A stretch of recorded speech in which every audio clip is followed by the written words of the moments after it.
Stream to YouTube. Should be going across right now. Let's see if it connects, and then I'll connect it up on my phone. Come on. Okay, great. That's done. It's redirecting me to YouTube, and I don't need to have that stream to YouTube. Great. I am live on YouTube, which is exciting. So now let me go back to where I was and share that screen. Ta-da! 3, 2, 1. Very good timing. Hello, everybody. My name is Jay. I'm one of the expert PTE academic teachers here at e2language.com. It's very nice to have you in my class today. Thank you very much for coming. What we're going to do is get straight into it.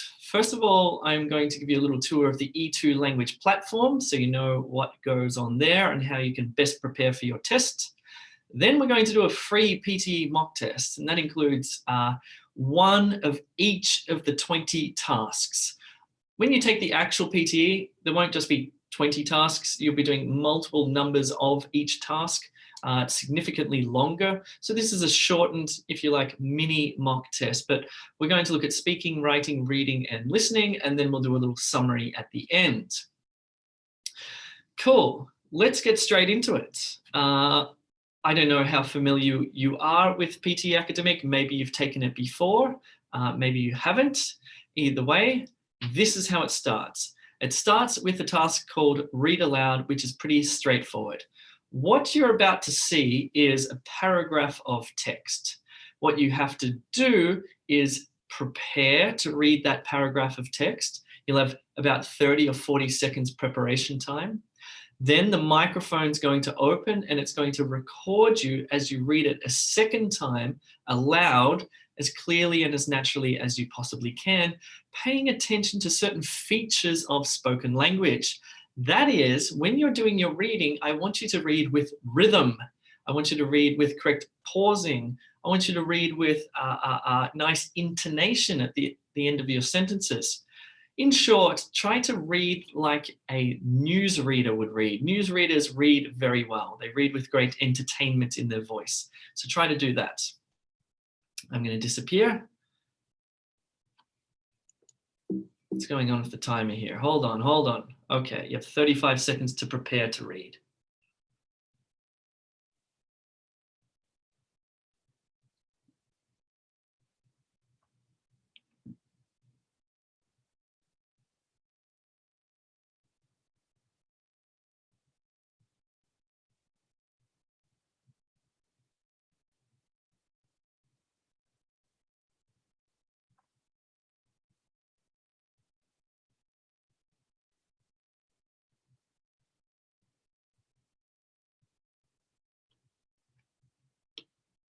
Now read properly.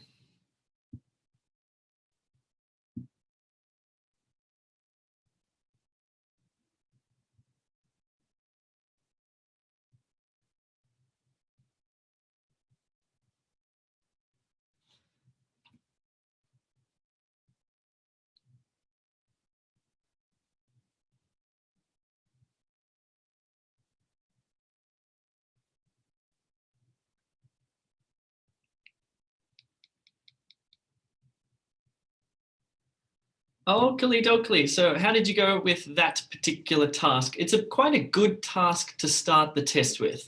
It's pretty low stakes. You're not actually conjuring up the language yourself. You're simply just reading the paragraph there. There are a few mistakes that you can make and which you want to avoid. For example, you don't want to change any of the words. So I always struggle to do this. So for example, this word says musicians, but you say musical, you're going to lose a point, okay? Other things you don't want to do are add any words that aren't in fact there. For example, tongue to create percussive sounds. Maybe you accidentally say to create the percussive sounds. Sometimes people add words that don't exist in the text.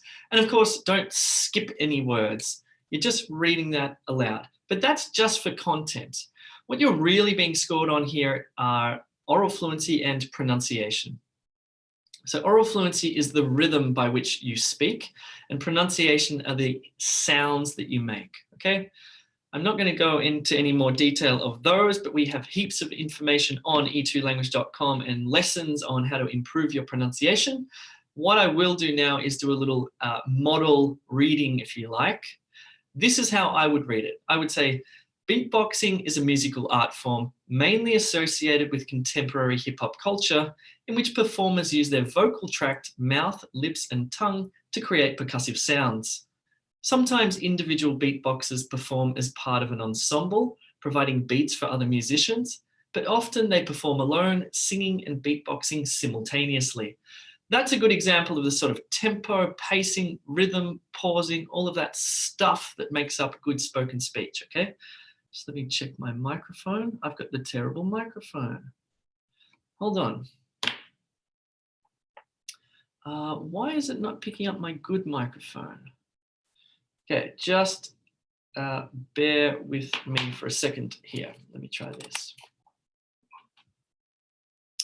No, I've got a good microphone here and I want to use it. Okay, let's try that. Hold on. Okay, let me try this instead. I'm going to plug it directly into the computer. Hopefully it does that.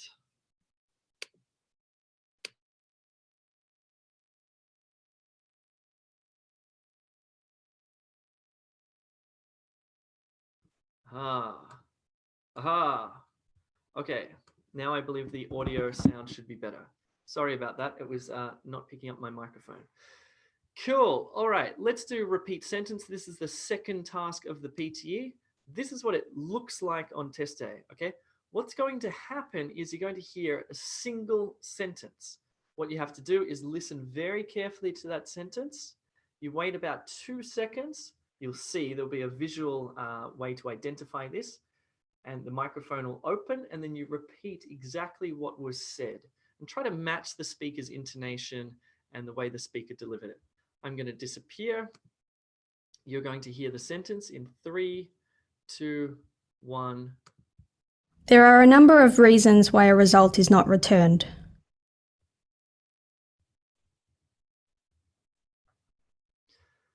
And hopefully you said this sentence here. There are a number of reasons why a result is not returned. That was exactly what the speaker said. So what's going on here, or how you can lose points here, similar to read aloud, is that you skip words, you change words, or you add words. So please don't do that. This is partial scoring, so you don't need to get every word to get a score. Let's say there are 10 words there, just to make this simple for my maths brain. And let's say you remembered 8 of them, so you get 80%. That's how the scoring works on this particular task. Of course, on test day, you'll get about 12 of these in a row. So some of them are more or less challenging. This one was pretty simple and short. Let me just check the chat to make sure everybody is happy. Hey, everyone seems to be pretty good. That's nice. Okay, let's keep pushing on. Now it's going to become a little bit more complex. We're going to do a task called describe image. And this is the first task where you actually have to speak spontaneously, okay? What's going to happen is you're going to see some sort of image. It might be a graph, like a pie chart, or it might be a line graph, or it might be, I don't know, so one of those pyramid things, or a Venn diagram, or who knows? It could be any number of things. You're going to have 25 seconds to prepare to describe the image. Then the microphone will open and you'll describe what you're looking at in 40 seconds, okay? Try to control your delivery of speech. One of the things that people do, especially on test day, is they freak out. And when you freak out, you usually ramble or talk very quickly. Try to just take a deep breath in those 25 seconds, relax, and describe the image calmly and clearly, paying close attention to your pronunciation. Cool. All right, I'm going to disappear. See you guys in about 60 seconds.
Okie dokie. How did you go? Maybe just into the chat. Give yourself a score out of 10. What would you rate yourself? How did you go there? If you got 10 out of 10, you did a perfect job. If you did 1 out of 10, then you did a terrible job.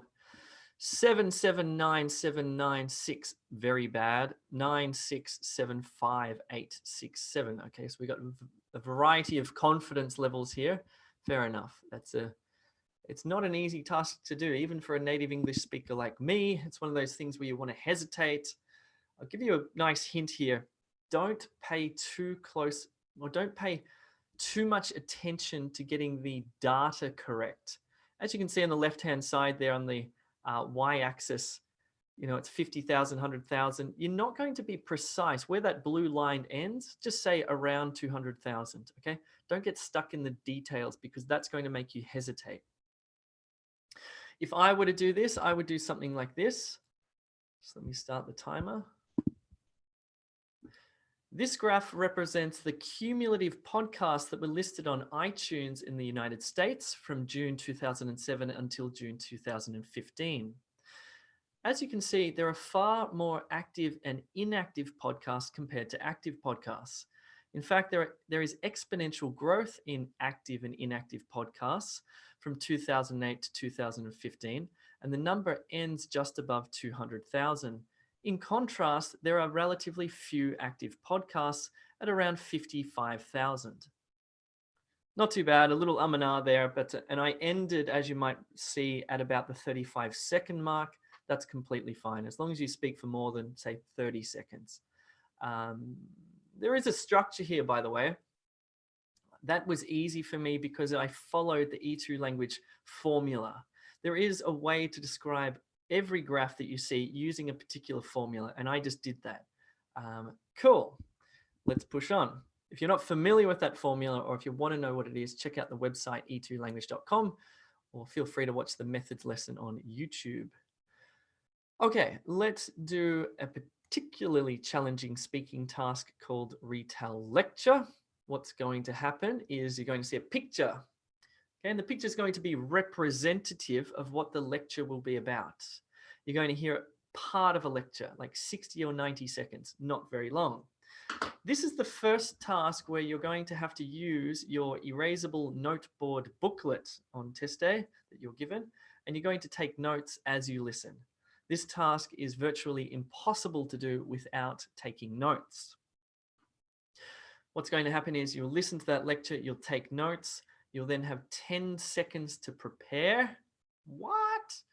Then you'll have, again, 40 seconds to retell that lecture in your own words.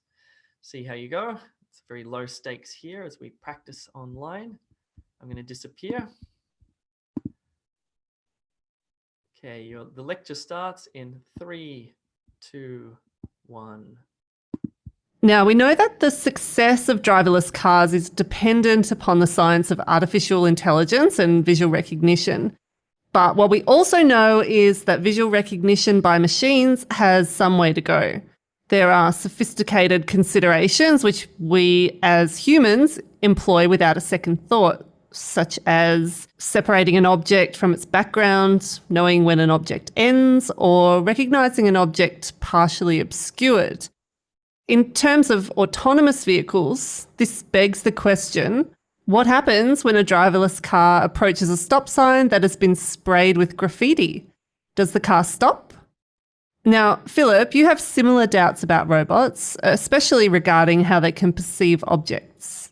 Well, these systems have gotten quite a bit better at recognizing objects, and in certain standardized tests, they can classify images about as well as humans do. But when it comes to shape, there are major deficits. To give a simple example, imagine you have a glass horse ornament on your desk. As humans, we know it's a horse from the shape. A computer, however, will say it's a hook or a corkscrew. It doesn't recognize horse just from the shape. And this clearly has profound implications when it comes to driverless vehicles. Indeed.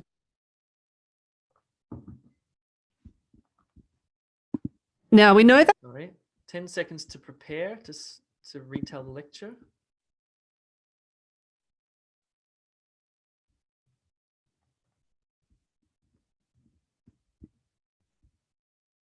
Okay, now 40 seconds to retell the lecture.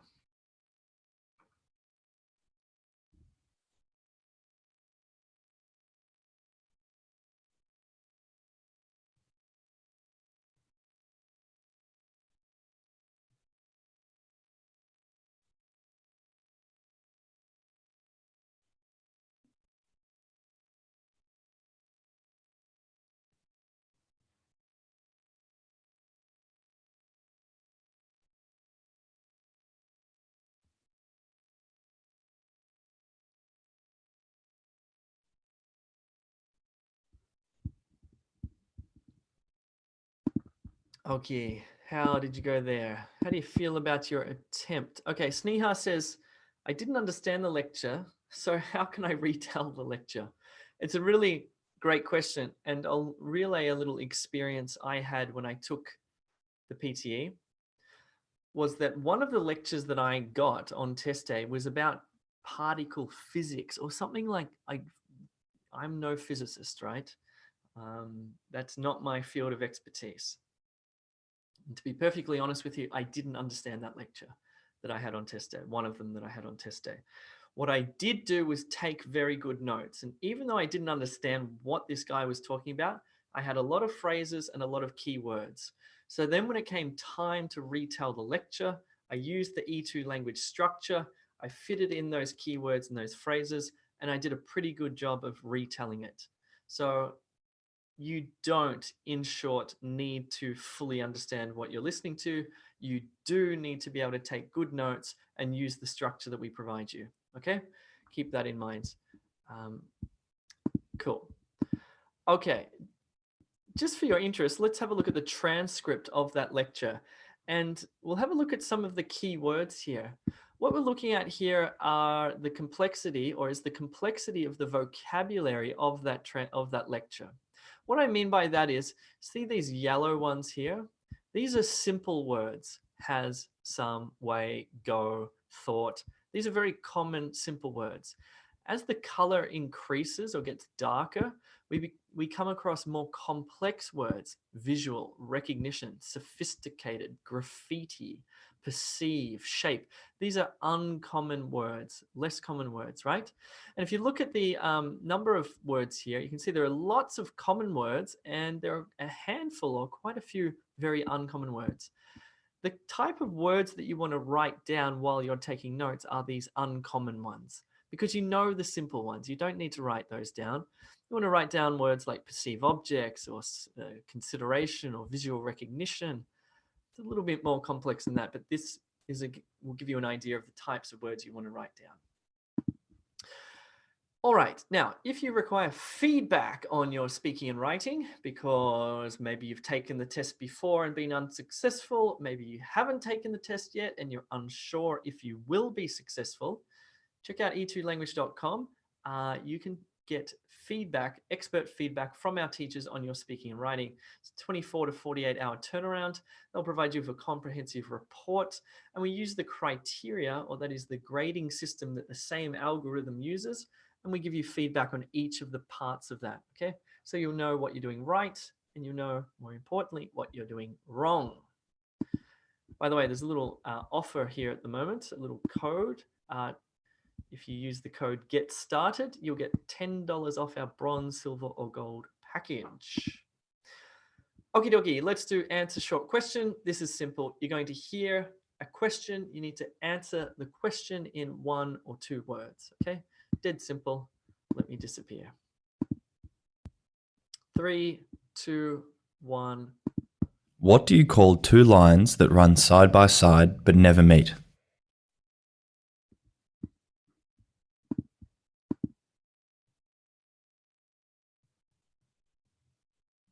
Corkscrew. That's a really interesting answer there.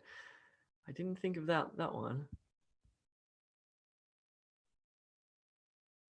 A corkscrew only has 1 line though, doesn't it? Parallel is the correct answer there. So we've got parallel. What do you call 2 lines that run side by side but never meet? Parallel, and the spelling there is particularly challenging. Lucky this is a speaking task. You don't need to spell, you just say parallel. That's the answer. Cool. All right, guys, we have just done the speaking section. So what did we see? We saw read aloud, we saw repeat sentence, we saw describe image, we saw retell lecture, and we saw answer short question. That's it. Some of those tasks, keep in mind, have integrated scoring. That is, read aloud, for example, contributes points not just to your speaking, but also to your reading score. Retell lecture contributes points not just to your speaking, but also to your listening score. Answer short question contributes points to your vocabulary score. Cool. Okay, let's have a look at the writing section. The first task of the writing section is called summarize written text, and it looks like this. What you need to do is read this passage of text that can be up to 300 words. And what you then need to do is summarize all of this text, summarize it into one sentence. And the type of sentence that you need to write is a complex sentence. That is, I don't mean complex that it's hard to read and it's convoluted and confusing. I mean, you need to write a sentence that has several clauses. Specifically, you want to have a subordinate clause, which if I explain even more simply, you want to write a sentence that is like a which or a that type of sentence or an although type of sentence, okay? It's the only way that you can capture the main idea and the important sub-ideas. Your sentence length can be up to 75 words. We recommend that you write about 35 words. You don't get more points for writing a longer sentence, okay? 35 words is enough to capture the main idea and the subpoints and to keep it grammatically accurate, which is important. All right, I'm going to give you not 10 minutes like in the real exam. I'm going to give you 5 minutes to complete this task. And you'll see down here a little timer that'll turn increasingly yellow as you go along. Is it working? Yes, it's beginning to turn yellow. Cool. I'll see you in 5 minutes after you've written a great sentence.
Okay, so that was only 5 minutes. In the real exam, you get 10 minutes. So I've halved the time there. So I've made it much more difficult for you. But some of you are sending through fantastic sentences.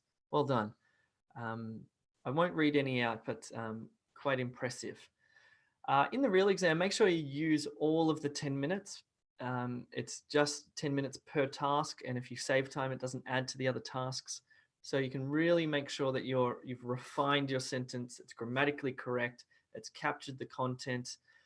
With regard to stealing vocabulary, if you like, you can certainly borrow single words. I would not borrow phrases. Remember, you're summarizing this yourself into a sentence. So ideally, you want to read it, understand it, and then regurgitate it yourself. Okay, that's ideal. And of course, this task contributes points to reading as well, because you're reading a passage of text. Okay, here is a model sentence that you might be interested in. There are many ways to skin the cat, but this is one. After much research, Dr. Tom Morty recommends that students sleep for at least 8 hours before an exam in order to increase their ability to concentrate and remember, which are critical factors for academic and exam success. It's also a little hint for you on test day or the day before. Make sure you sleep well and have a good breakfast. Okay, we're not going to write an essay. In the real exam, this is where you have to write an essay. What we're going to do instead is I'm going to show you a structure that you can use, okay? And we'll look at the scoring. This is what the right essay question looks like on test day. You'll see the question prompt here, something like, preparing for an English exam online is more effective than preparing in a traditional school. Discuss the extent to which you agree or disagree with this statement. Support your point of view with reasons and or examples, blah, blah, blah, blah, blah. What you're looking at here is some sort of controversial social statement, right? Or it's going to be, it's going to be one of those questions about cigarette smoking, or I don't know, should rural places have more industry compared to city places, or the environment, or one of these polarizing type of questions, because what you're doing is writing an argumentative essay. That is, you need to pick a side, you need to argue for that side. Okay, it's always an argumentative / persuasive essay. Here is a good model letter. Feel free to take a photograph of this on your phone. It'll give you what's happening behind this essay here, this 4-paragraph essay, is in fact a very good structure. There's a structure for the introduction, a structure for the body paragraphs, and a structure for the conclusion. What you really need to do in order to maximize your scores before test day is learn this structure, okay? I just posted a new video on YouTube recently. It's a Write Essay video. Check that out. It explains the structure in detail, or go onto e2language.com where you can get the structure and model letters and also get feedback. I won't read this out, but what I will do is talk to you about how you're scored on the essay. So you're scored on content, that is, you write on topic, and you get 0, 1, 2, or 3 points. If you get 0, it means you wrote completely off topic. And if you get 0, it makes everything else 0. That means that you have to write on topic, okay? Don't memorize an essay and write about something else. The computer will know. Next thing you're scored on is development, structure, and coherence. If you do learn that structure that E2 Language teaches, you'll get a high score for this. Length, you write between 200 and 300 words. You can write 201 or 299. Do not write 199 or 301. General linguistic range. This is the complexity of your grammar and vocabulary. Grammar usage and mechanics. That is the accuracy of your grammar. Vocabulary range. That is the variety of words you use and the precision of them. And spelling. Now, I think the best way, if you're struggling with writing or speaking, I think the best thing you can do is take a one-on-one tutorial with one of our teachers. That is a 45-minute session designed to meet your needs. You choose the tasks you want to focus on. You ask questions in real time to one of our experts and get answers. The teacher can actually go through your essay with you and point out what you've done well, what you've done wrong, grammatical issues, etc., or do speaking with you and point out pronunciation problems. It's a very rapid way to improve. All right, we are flying through this thing. I'm going to have a drink of water. If you have any questions, pop them into the chat. Let's just stop here for a minute or two and do a little Q&A. Satish, good question. Is there any difference if I write 201 words or 299 words? No. Nope. For length, you get, if you just write between 200 and 300, you get 2 points. That's it. You don't get more points for a longer essay. Any other questions? Kishore says, what should I revise before the exam? I don't know. What I would do if I were you, Kishore, is I would take our mock test with feedback. It's significantly cheaper than the real exam. It puts you through a proper exam simulation. And what it does is it provides you feedback on all of your areas, from listening to reading to writing to speaking, and all of the tasks. So then you'll know which tasks you need to focus on, what your weak areas are, etc. And then you know what to revise and focus on. Jonathan, in the essay, can we take a neutral stance? No, it's an argumentative essay. You need to argue and you need to win that argument. Giacomo says, really good mock test. Mock test is fantastic. Good endorsement. I think it is too. I think it's a really, really clever little piece of software. It's brilliant. By the way, our expert teachers do the marking on it. Okay, Shibin has asked a question which is interesting. So when you get your report card back from the PT, one of the scoring things is called written discourse. It's an enabling skill. So it's not the listening, reading, writing, speaking. It's one of the sub skills. What does written discourse mean? It means structure, and it ultimately means the structure of your essay. That's why learning the E2 language structure is so important, because it does contribute significant points to your overall writing score. Cool. All right, let's move on. Am I feeling okay? I think I'm okay. Maybe I'll need some sugar in a little bit, but I'll let you know. Let's do reading, the first reading task. It's called reading and writing fill in the blanks.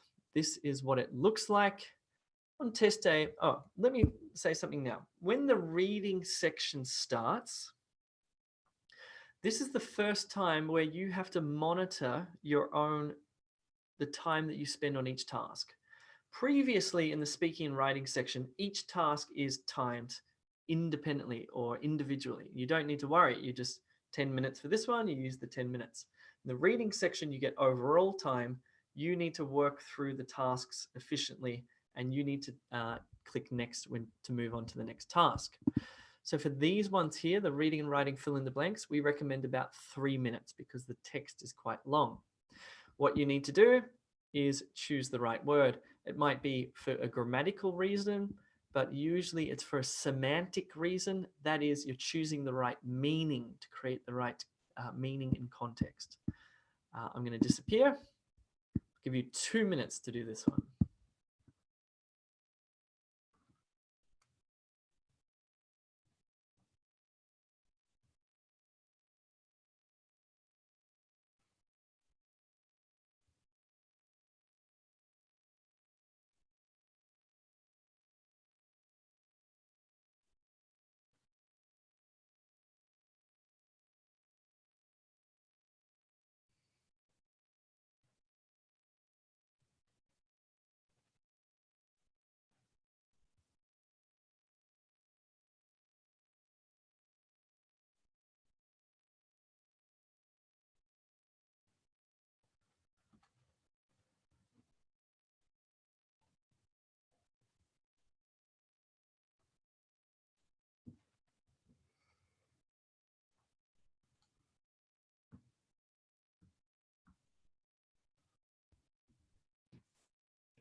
Okay, that's 2 minutes. That was quite a quick amount of time. Let's go through and have a look at the answers here. So this one's quite tricky. Recent clinical studies of olive oil have been shown that, or have shown that, or has shown. What we're looking at here is clinical studies have shown that, okay? And critically, olive oil is singular. I won't go into details here, but this is a subject-verb agreement type of question here.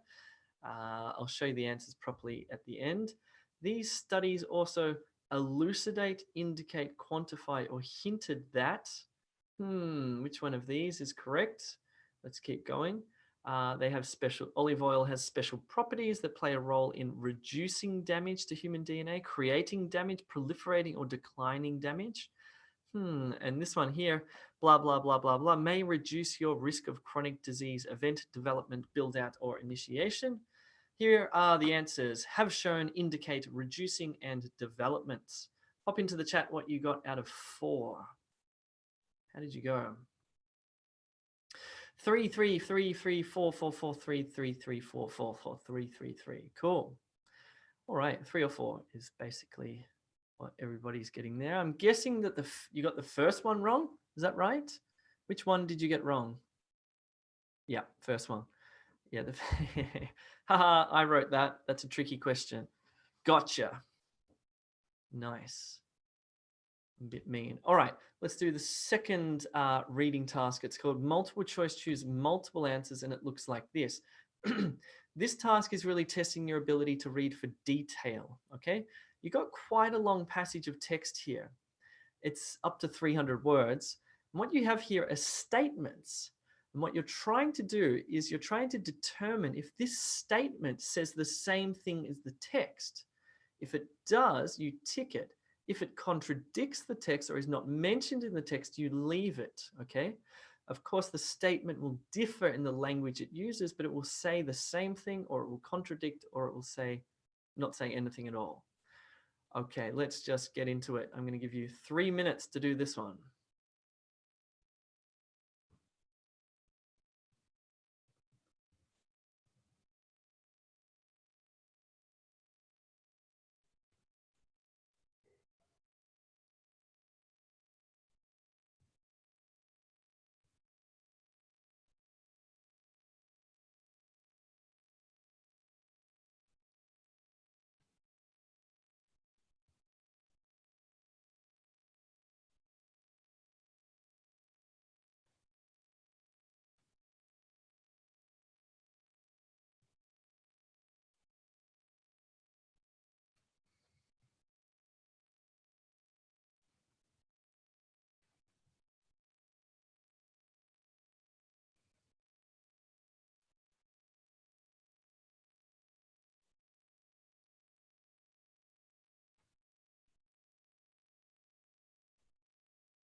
Okay, I think that's 3 minutes. Just for your interest, we have about 200 people attending this live class, which is nice. Okay, it looks like most people are going for B and E, or 2 and 5 seem to be the popular answers here. Yeah, so B and E, or 2 and 5. Let's go through and check the answers, okay? All right, so let's look at this one here. So the statement says, people who repair computers are in a unique position to make more sales. In the text, it says, if you are a computer repair salesman, or if you as a computer repairman, or whatever. Well, is it really just talking about people who repair computers and they're in a unique position? I don't think so. I'm not happy with that one. Let's check this one. The statement says there are misconceptions about why people should post content on social media. The text says, you might think of it as losing business. You're probably thinking, how does teaching my customers how to solve their own problems for free get me more customers? But the truth is, and down further, it says something that a lot of you aren't understanding. Okay, so misconceptions about why people should post content on social media. I think that's a pretty good one. Let's check number 3, or C. You should create marketing materials for social media to make more immediate sales. Immediate sales. Well, the text says you'll get all the sales in the end. It'll be better for you in the long run. You're in it for the long run. You're not doing it just to bait your customer into a quick sale, but I'm going to win the war, which means in the long run. So they all directly contradict the idea of making immediate sales. So I'm not happy with that one. D, or number 4, says Facebook videos should be no longer than 30 seconds. Here it says put out 30-second videos on Facebook. Does it say that they should be no longer than 30 seconds? No, it doesn't. So I'm going to leave that one. And this one here says, by educating people for free on social media, you eventually achieve greater success. And that was ultimately what this entire text was about. Therefore, the answers are B and E, or 2 and 5, whatever you like there. Now, keep in mind that this task has negative marking. That is, if you got, say, B and E, yay, you got 100%. But if you chose, let's say, A, B, and E, then you got 1 wrong, which eliminates this one, which means you got 50%. So just be careful about ones that you're not 100% sure of, just leave them, okay? You want to be crystal clear. You want to be certain with what you've got there. Let's just see who's happy. Is anybody happy about their effort there? Yeah. Let's see. All right, cool. This one is a fun little task. It's called reorder paragraph. It's kind of like Sudoku for language people. Here on the left-hand side is a paragraph of text, sentences, 5 sentences usually, sometimes 4, usually 5. They are in the wrong order. You need to put them into the correct order, the correct sequence, and make sure that paragraph makes sense from beginning to end. I'm going to give you a little hint here. The hint is that you need to find the independent sentence first, the sentence that stands alone, that introduces the paragraph. Problem with this one is that there are 2 of them, so you need to be very careful. Anyway, I'm going to give you 2 minutes. This is quite tricky. Sorry, 90 seconds.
Okay, that wasn't very long, but we're in a bit of a rush here. So now this question sentence was in fact the only one that you can start with.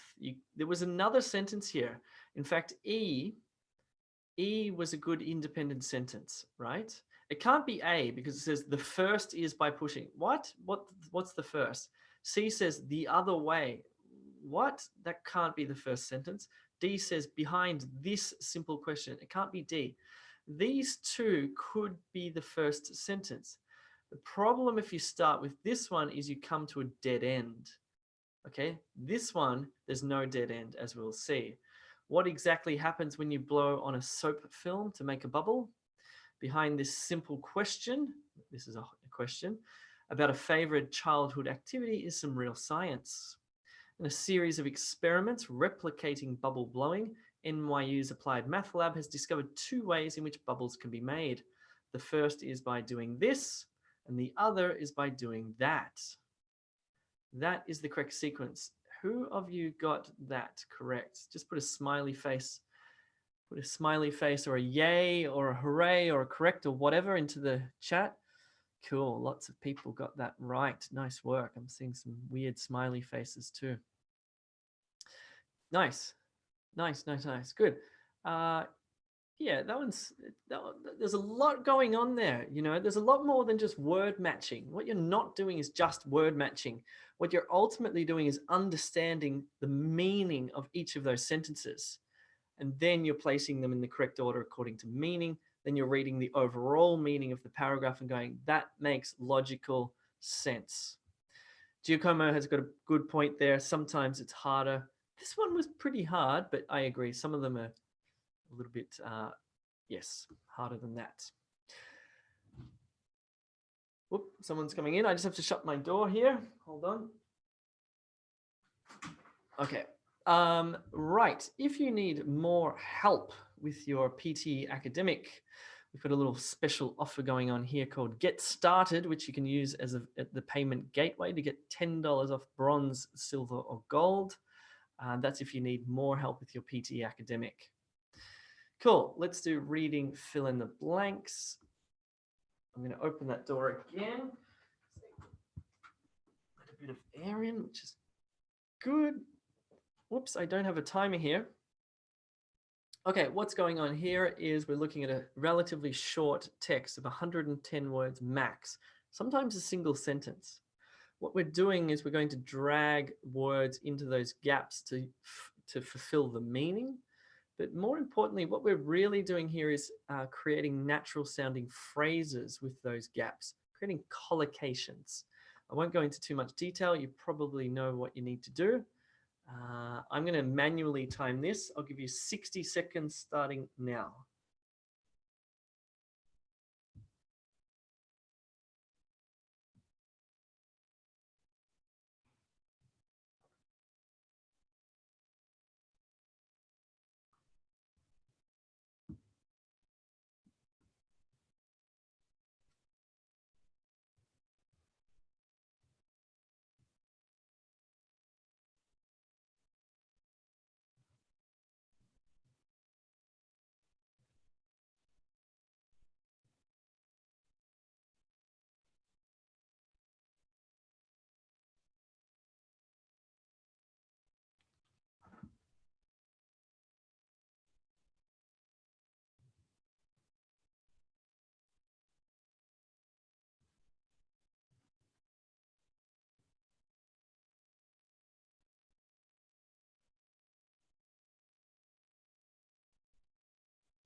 Okay, cool. That's probably enough time. These ones can be done pretty quickly, I think. Close that. Okay, let's have a look at the answers. So here we go. We've got our ancient ancestors. There's a nice collocation, a 2-word phrase, had many ways of parting with their dead loved ones. Okay, you part with the dead, you part with the dead. That's a natural sounding phrase. Some were left in caves, others in trees or on mountaintops. So you can see caves, trees, mountaintops. Still, others were sunk in lakes, put out to sea, ritually cannibalized. There's a nice use of an adverb there, ritually. All of these practices, parting caves, ritually, and practices are the correct answers there. Cool. That one's pretty straightforward. That's it. That reading fill in the blanks is pretty easy relatively. Let's do this one here. This is tricky, okay? I wrote this one and I read it a long time ago and then I didn't see it and I actually forgot what the answers were.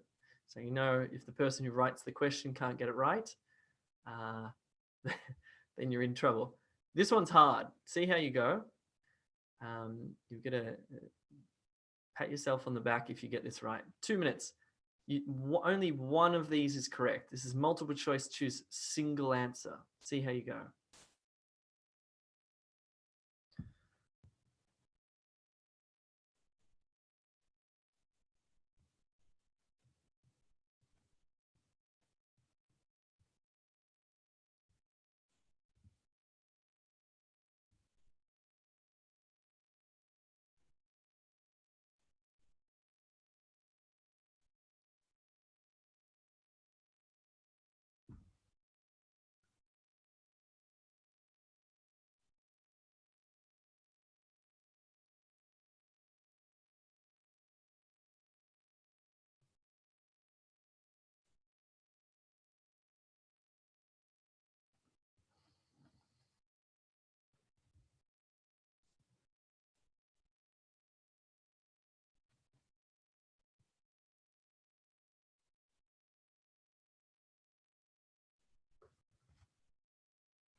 All right.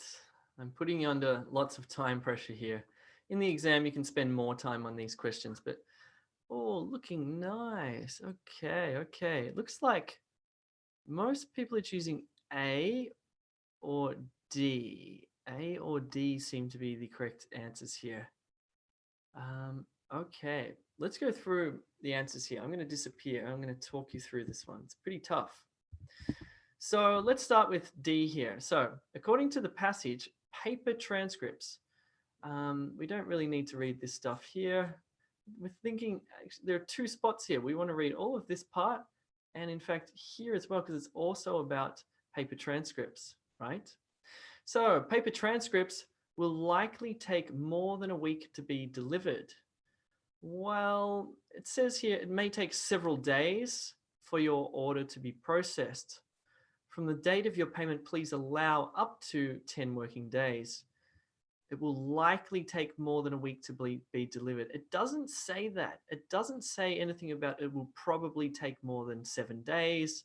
It just says it might take a few days, several days, or please allow up to 10 days. So I'm not happy with D here. C, paper transcripts require you to complete a student authorization form. Well, if you order in person, they can be issued immediately. If another person collects it for you, they must be authorized by you. It doesn't say anything about completing a student authorization form. B, paper transcripts are only available for study periods prior to or before 1990. Well, it says paper transcripts from 1990 to present.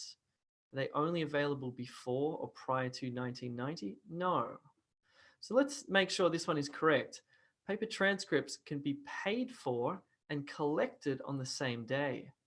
Well, it says paper transcripts can also be issued immediately at the front counter of the student center. Issued means collected, and the cost is $40, so paid for. So I like A there. That's a good one. As I said, that was just tricky. That was tricky. Some of these multiple choice ones can just be like mind-bendingly tricky, and sometimes you get yourself into a bit of a tailspin because you're sort of like stuck. Sometimes it's a hard one to go. Anyway, put a smiley face or a sad face into the chat as you feel free, as you will. What's it going to be? Happy or sad? Okay, Patricia's sad. Jonathan's happy. Pinky's happy. Marilyn's sad. Alphonse's happy. Kishore's happy. Nicole's happy. There's a few sad faces. There you go. Whatever. It's just practice. It's okay. Anyway, the good news is that's the end of the reading section. So what did we do? We did reading and writing, fill in the blanks. We did multiple choice, multiple answers. We did reorder paragraph. We did fill in the blanks, and then we did multiple choice, single answer. Now we enter the listening section, and just like the reading section, you need to manage your own time, except for this task, which is called Summarize Spoken Text.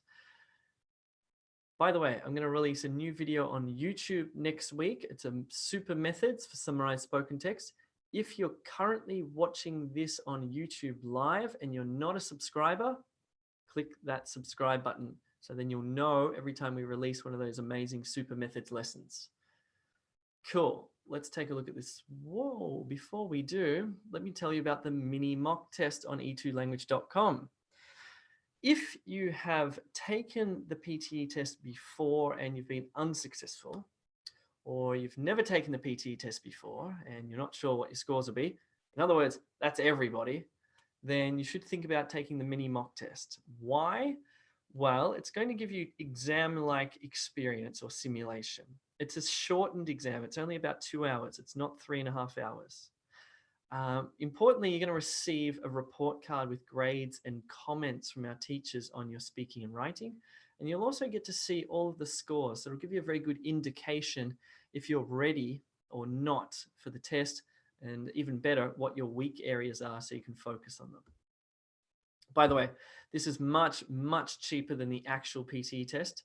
So do save yourself some money by taking our mini mock test, not the real one, if you're unsure. Okay, this is what summarized spoken text looks like. Okay, it's what's going to happen is this. You're going to hear part of a lecture.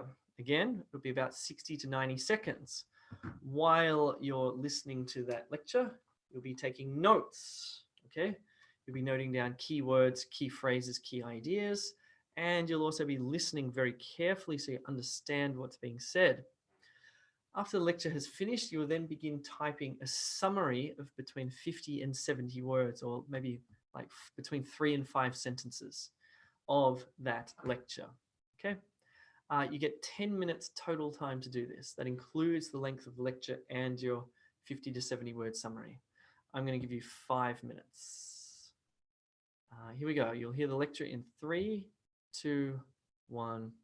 Recently, we've seen the rise of voluntourism. That is, tourism which is linked to doing good for the local community of a travel destination. Now, this field tends to attract student volunteers, perhaps best described as amateur humanitarian workers. They join in projects like building, painting, teaching, or sometimes they just make friends with children perceived to be in need. All seems very nice at first glance. But the voluntourism industry is coming under fire lately. Why? Well, a number of reasons. Perhaps the main one is the lack of skills these volunteers sometimes have. They may be there with the best of intentions to alleviate poverty or offer support to vulnerable people, but what can often happen instead is that they end up sort of contributing to patronising or unhelpful ideas about the places they visit. And when children are involved, the inevitable departure of the volunteerist can have a devastating emotional impact. Now, it's not necessarily the volunteer's fault. The very design of these programs is often to blame. But it begs the question, is there a place for volunteerism? Well, I believe yes, but long-term commitment is key. Doctors, engineers, computer scientists, and particular types of educators have important skills and could make more enduring contributions. Okay, I'll give you 5 minutes now to write your summary. Recently, we've seen the rise of voluntourism. That is, Whoops. Okay, let me try that again. recently we've seen the rise of Okay, here we go. I think that'll work now.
Okay.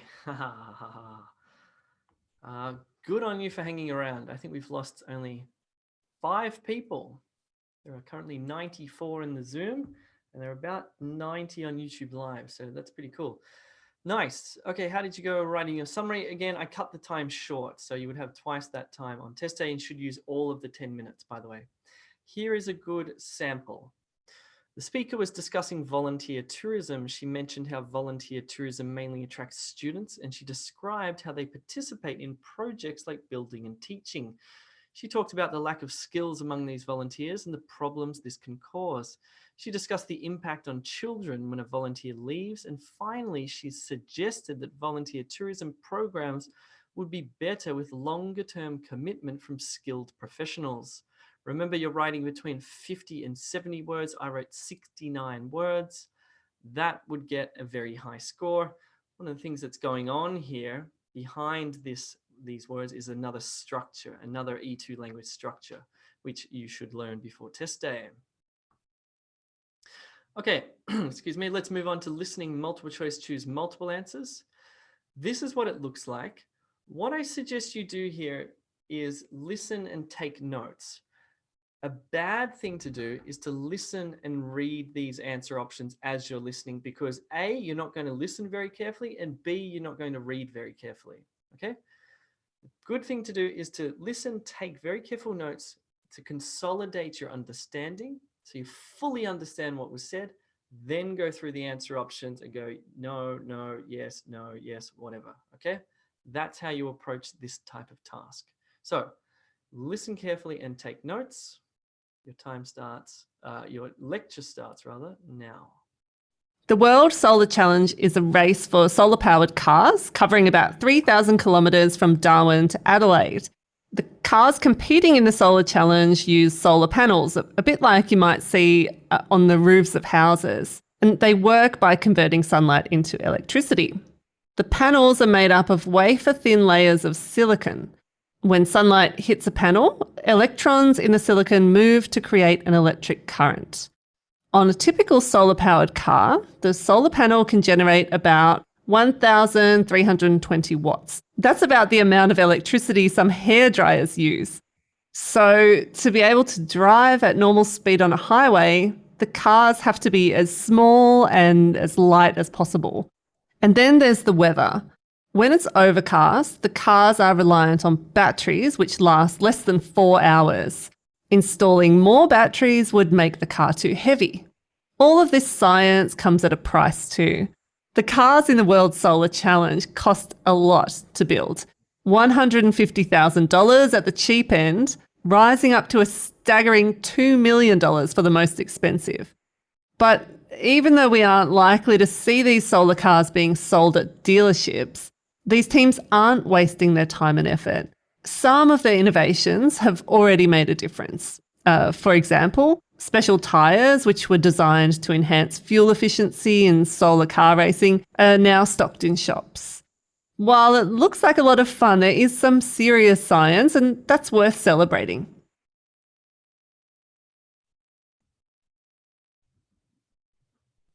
Okay, I'll give you like 30 seconds or 40 seconds to now choose the answers.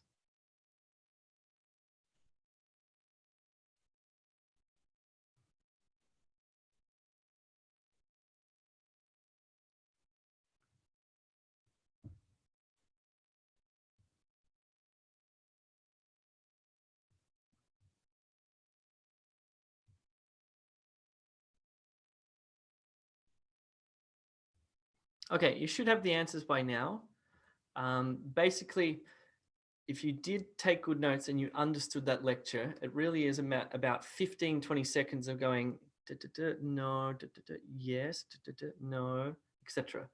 Okay, so the answers are... The answers are, well, I'm going to show you my notes. This will give you a good idea of what notes look like. Let me see if I can get my head in here. This is what my notes look like. Messy writing, little symbols, arrows, you know, no full sentences, just keywords, etc. So they are my notes there.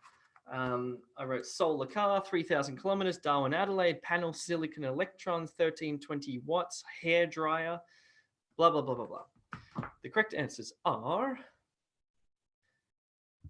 okay, so solar-powered cars have been developed with government funding. No, she didn't say that. Solar-powered cars can be surprisingly expensive. Yes, she said that. She said they can be up to $2 million each. Solar-powered cars will soon be a common sight on roads around the world. She didn't say that. Solar-powered cars are likely to drop in price over the next few years. She didn't say that. Solar-powered cars can run on as little power as some small household appliances like hair dryers.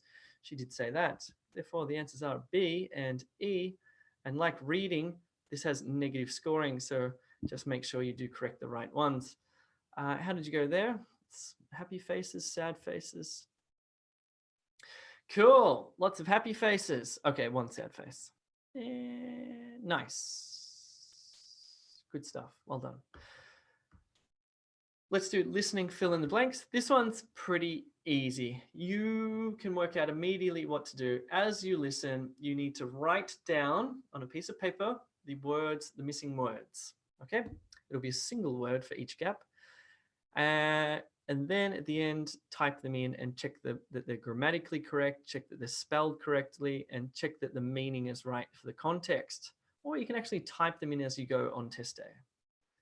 All right, here we go in 3, 2, 1. Many of our native animal species are either threatened or endangered.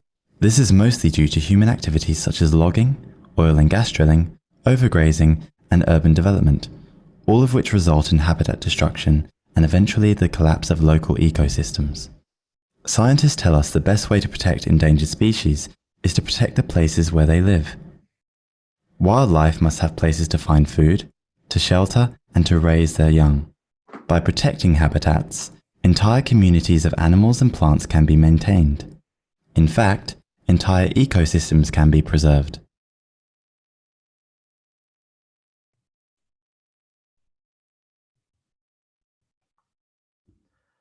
Okay. Let's have a look. Many of The answers here. So, human activities, plural, IES. If you wrote activity, singular, it would be considered incorrect. Let me go through here.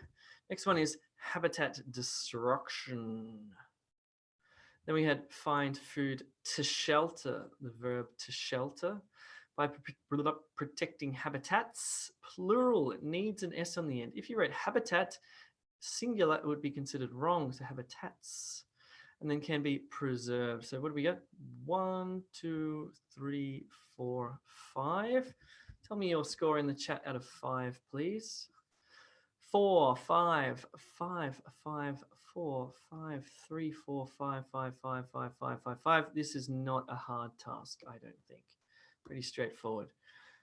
Okay, let's do listening multiple choice. Ooh, nearly broke my chair. Choose single answer. This is a tough question. Okay. The difference between multiple choice multiple answers and multiple choice single answer is that typically multiple answers is asking you to listen for details. Single answer is asking you to listen for, actually, that's just not true with this particular question. This one's asking you to listen for a detail as well, okay? Specific detail. On test day, you get 7 seconds, only 7 seconds to read the question prompt, which is critical. It says, according to the speaker, what is the main difference between the two phones? Okay, so you're going to listen to somebody describing two phones. What's the main difference? The look of the cameras, the upfront costs, the size of the displays, the color options, or the performance of the cameras, okay? You can listen and take notes again. It might be a helpful way to do that. I suggest that you do that actually. Let's all do that. Let's listen and take notes and then match our notes and our understanding to the one correct answer option. 3, 2, 1. The latest iPhone and Samsung Galaxy are just incremental upgrades on their predecessors, though that still makes them some of the best phones available. In features and price, they're certainly two of the top flagship phones of this year. As far as design, both phones look much like their predecessors. The Samsung Galaxy's display are one style, while the iPhone is a round-edged rectangle. The Galaxy screen makes it slightly larger than the 5.8-inch displayed iPhone, if screen size matters to you. Alright, there's really only one comparison here, that camera. The Galaxy opted to stretch its 3 cameras and flash into a rectangular wedge, which looks a bit too angular in an 80s sort of way, but it's arguably more attractive than the camera on the iPhone. That setup looks all kinds of lopsided, and will arguably split phone fans down a love or hate line. But if anyone's winning this beauty contest, it's the Galaxy, by a healthy margin.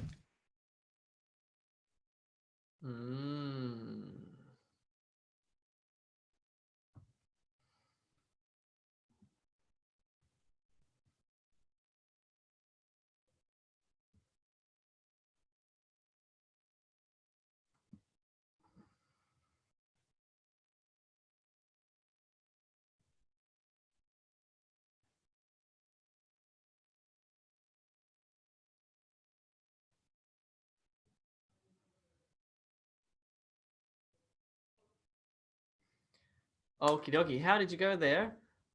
Let's look at the transcript, because there was one part of he mentioned all sorts of things like the, what did he say here? Design, all sorts of stuff was mentioned. But this is where there was a signal here. He said, all right, there's really only one comparison here, that camera. The Galaxy opted to blah, blah, blah, blah, blah, stretch its 3 cameras into a flash into a rectangular wedge, which looks a bit too angular in an 80s sort of way, but it's arguably more attractive than the camera on the iPhone. That setup looks all kind of lopsided, will arguably split phone fans down a love or hate line. So let's look again. Which one is the correct answer? Now that you've seen the transcript. Now, is he talking... was he talking about the performance of the camera? Wasn't he talking about the look of the cameras? I think the answer there, everybody, is A. A is the correct answer. Cool. What's the time? All right, we're doing pretty well. Let's push on. We've only got a few more to go. I've already talked to you about how wonderful our tutorials are. And if you use the code GETSTARTED, you get $10 off your bronze, silver, and gold package, which is cool. Okay, let's do highlight correct summary. This one is like a multiple choice question, okay? However, look how long those answer options are. You cannot listen and read at the same time. It's not cognitively possible, right? You can listen and take notes, then match your notes and memory to the correct answer option. Now, just be aware on test day, you might get a video, okay?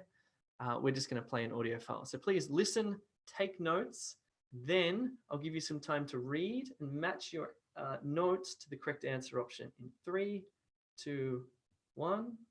When we think about the opposite of work, we many times think it's leisure.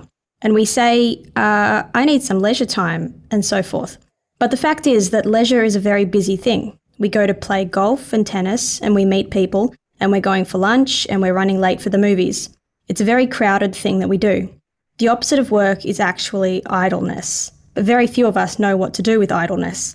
When we look at the way that we distribute our lives in general, we begin to realise that in the periods in which we have a lot of money, we have very little time. And then when we finally have time, we have neither money nor health.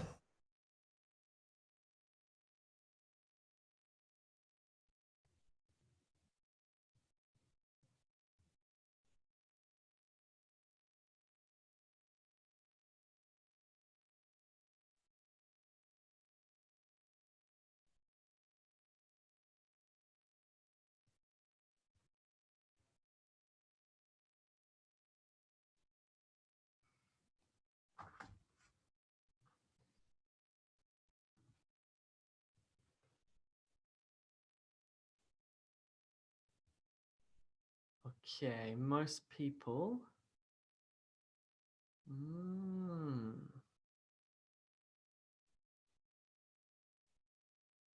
Good. Most people are getting this right. Well done. Okay, almost unanimously, everybody is choosing D. Well done.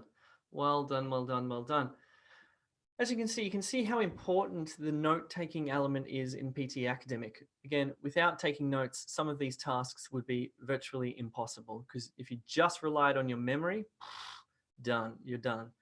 And also, as I mentioned, if you're listening and reading at the same time, you've got a conflict in your brain because you cannot do that. You can certainly listen and take notes, but you cannot listen and read at the same time. So bear that in mind on test day and you will perform much, much better. This is another multiple choice style question. This one is testing your ability to anticipate what somebody is going to say, right? So what's going to happen is the final word or phrase will be replaced by a beep. That will complete the sentence correctly. One of these will complete the sentence, the overall meaning correctly. Here we go. See if you can choose the correct one. 3, 2, 1. If you don't know what HTML5 is, let me help you understand. It's a programming language, but it's a profound one, because for the first time, we're able to construct a web page where the entire thing can have embedded interactivity, can have video, audio, whatever it is that we want. We no longer need flash boxes. And this represents a huge, huge change, because it's essentially opened up a new canvas. And it hasn't just opened it up for the New York Times or large corporations. It's opened it up for everybody on WordPress. It's opened it up for musicians and home entrepreneurs, because suddenly the ability to produce a differentiated, highly compelling, value-added, maybe even monetizable product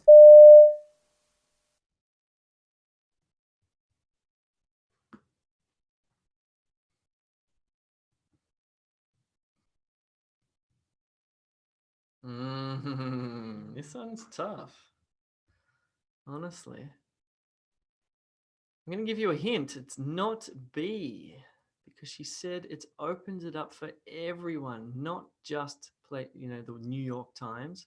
It's accessible to everybody, which means it's not expensive. So it's not B. Let me give you another hint. It's not D. It's nothing about becoming redundant. Let me give you another hint. It's not C. There's nothing to do there with adding intrigue. Okay? Therefore, the answer is, let's have a look, is there. Let's just play the last little bit here. a differentiated, highly compelling value body on WordPress. It's opened it up for musicians and home entrepreneurs, because suddenly the ability to produce a differentiated, highly compelling, value-added, maybe even monetizable product. The ability to blah, blah, blah is there. It's a funny little phrase, but that's the one that completed the sentence correctly. Cool. If you don't know... Whoops. All right. All right, stretching time, honestly. Oh. 2 more tasks. We've got highlight incorrect words, and then we've got 1 more after this, and then we've completed all 20 tasks. And after that, I'm going to sleep under my desk for 15 minutes. Come on, Jared. Come on, Jay, you can do it. Okay, highlight incorrect words looks like this. What you need to do on test day is get your mouse. This is very much a skills test of your reflexes. You get your mouse and you take the cursor right to the first word. As soon as you see this on test day, take your cursor to the first word. The audio will begin to play. You need to move your cursor along. Now, what you're looking at here is the transcript of the audio. Some of the words will differ from what the speaker says. You need to click on those words that differ. Now, for our purposes now, you can't actually click on these words because you're watching this. What I want you to do instead is get your finger, your clicking finger, put it on the table and read carefully and listen. Every time you see a word that differs from what the speaker said, I want you to tap the table, because that represents you clicking that word. And don't worry too much about memorizing which ones. I'm sure you'll remember when we look at the correct answers, but click on the words that differ. Here we go. 3, 2, 1. The first recorded use of wearable glasses occurred in Italy during the 13th century. The lenses were glass blown and set into wooden or leather frames. They were held in front of the face or perched on the nose. Initially used by monks, the glasses grew in popularity, and the technology improved over the next 2 centuries. Artwork remains the best evidence that these glasses existed, as early Renaissance paintings sometimes depict scholars using either handheld frames or perched-style glasses. Cool. So let's have a look The at first- the answers now. So here you should have clicked on the word feather because he in fact said leather. You should have clicked on placed because he said perched. You should have clicked on quality because he said popularity. And you should have clicked on people because he said scholars. Okay, so in fact, there were 4 words that differed from what the speaker actually said. It's a strange little task. That brings us just before the final task. Do sign up to e2language.com, even for free. You still get significant amount of, hang on, everyone here in the Zoom webinar live class is actually either a paid or free member.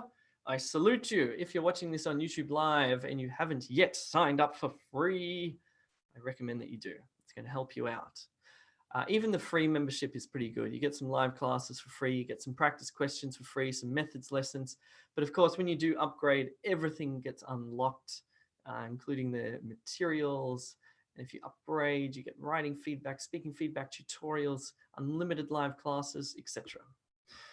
Okie dokie, last final task. By this stage, by the way, when you take the actual test, you will be fatigued, you'll be tired, you'll be exhausted. It will be difficult for you to continue to pay attention, to concentrate. Make sure before you take the test that you ingest a lot of glucose, sugary foods, I recommend.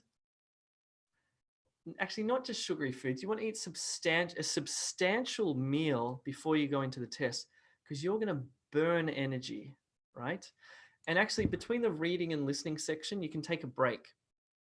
And during that break, you can actually have a little snack. I really do recommend eating some chocolate or something just to boost up your energy levels for the listening section. You'll be surprised how much your attention span will contribute to points, okay? So yes, maintain concentration and don't drink alcohol before your test the night before. Bad idea. Here we go. This is the final one. What's going to happen here is you're going to hear a single sentence, just like repeat sentence in the speaking one. You're going to then type out that sentence, okay? So you listen, you hear the sentence, you have a few seconds. Actually, no, you can begin typing immediately. Don't listen and type at the same time. Listen, then type. Listen, take it all in, absorb it all, then type it out. Okie dokie, let's do it in 3, 2, 1. We solve problems through innovation and hard work.